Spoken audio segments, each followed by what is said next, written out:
Hello students, मैं निशा शर्मा माध्यमिक बालिका आदर्श विद्या मंदिर केशव नगर से आपका ऑनलाइन क्लासेज में स्वागत करती हूँ। देखिए, हम लोग पढ़ रहे थे संघर्षकालीन भारत और इसमें हमने खिलजी वंश पढ़ लिया था। आज पढ़ेंगे हम तुगलक वंश। देखिए, तुगलक वंश खुर्शद शाह की हत्या करके गाजी मलिक अथवा तुगलक गाजी गयासुद्दीन तुगलक 1320 ईस्वी में दिल्ली का सुल्तान बना। सुल्तान बनते ही उसे प्रांतीय विद्रोहों का सामना करना पड़ा। तेलंगाना के राजा प्रताप रुद्रदेव के खिलाफ उसने अपने पुत्र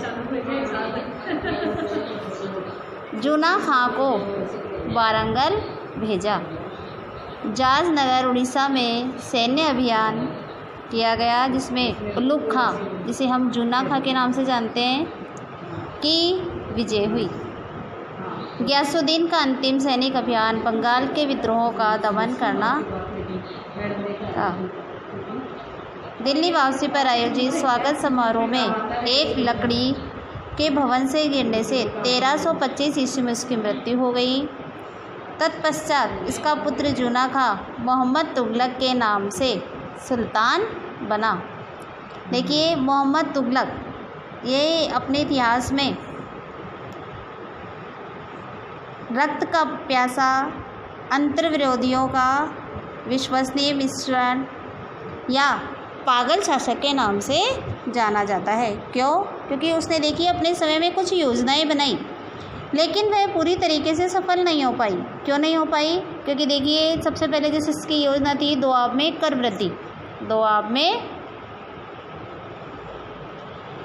कर वृद्धि यानी दोआब का जो क्षेत्र था वो बहुत उपजाऊ क्षेत्र था और उसमें कर वृद्धि करना कोई विशेष बात नहीं थी। लेकिन भाग्य की बात मान लीजिए या योग ऐसा हुआ कि जिस साल मोहम्मद तुगलक ने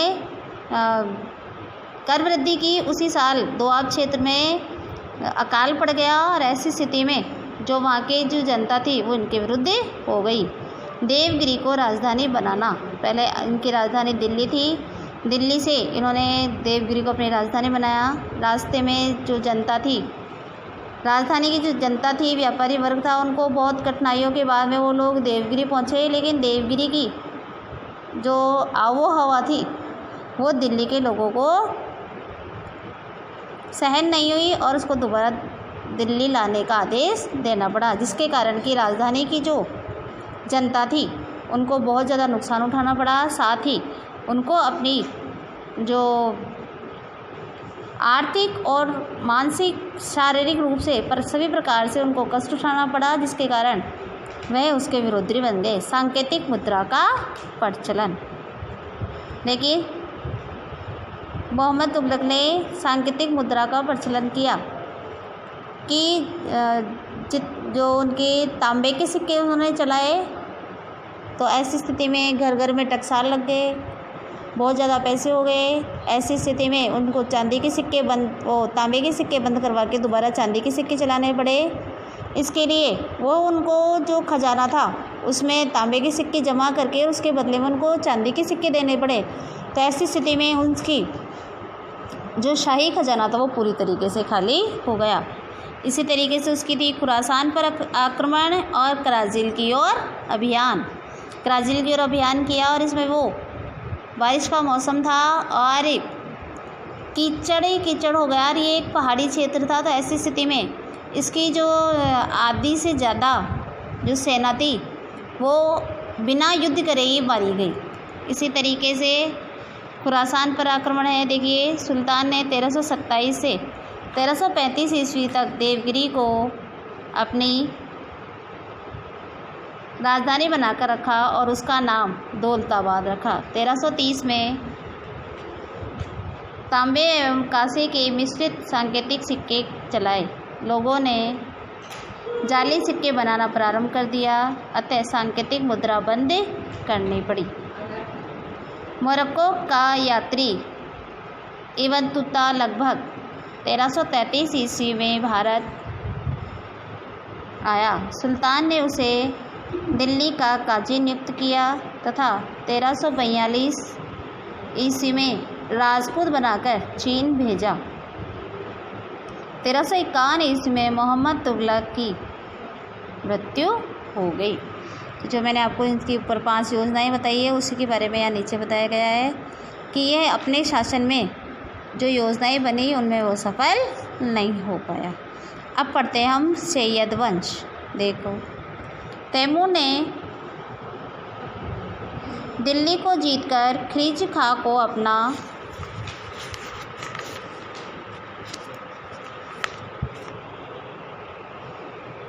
प्रतिनिधित्व नियुक्त किया। खिलजी खां ने ही सैयद वंश की स्थापना की। 1414 से 1421 ईस्वी तक शासन करने के बाद खिलजी शाह ने न तो कभी शाह की उपाधि धारण की और न ही अपने नाम के सिक्के चलाए। इसके बाद मुबारक शाह 1421 से 1434 ईस्वी तक शासक रहा। इसने शौर्य शाह की उपाधि धारण की थी। लोधी वंश, देखिए अंतिम अगला जो वंश वो है लोधी वंश। अंतिम सैयद शासक आलम शाह ने स्वेच्छापूर्वक दिल्ली का शासन त्याग दिया और बहलोल लोधी ने 1451 ईस्वी में दिल्ली पर अधिकार कर लिया। दिल्ली पर तुर्कों के बाद पहली बार अफगान साम्राज्य का शासन हुआ। उसने जौनपुर के महमूद शाह सर्की के दिल्ली पर अधिकार करने के प्रयास को असफल कर दिया। 38 वर्ष शासन करने के बाद 1489 ईस्वी में उसकी मृत्यु हो गई।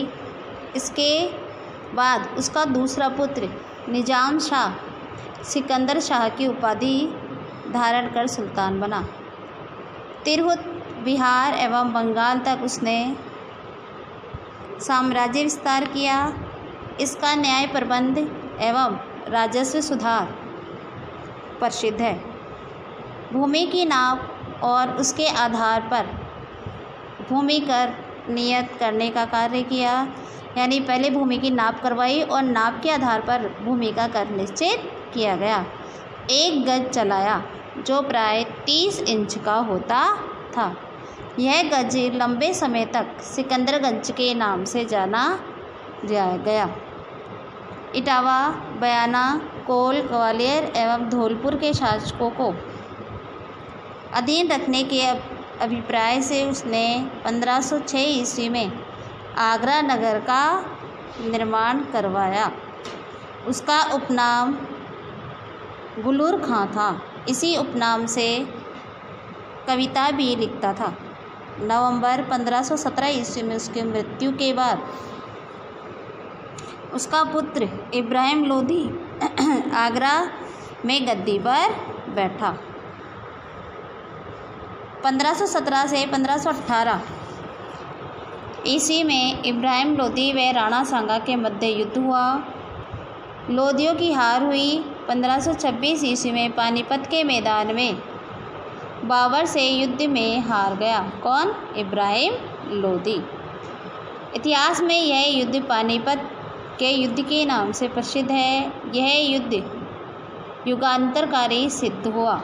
भारत में मुगल वंश की स्थापना हुई। देखिए 1526 ईस्वी में पानीपत का प्रथम युद्ध हुआ इब्राहिम लोधी और बाबर के बीच में। इस युद्ध के बाद में लोधी वंश का अंत हो गया और मुग़ल साम्राज्य की स्थापना हो गई। अगली बार जो हमारी क्लास होगी उसमें पढ़ेंगे हम मुग़ल कालीन भारत। धन्यवाद।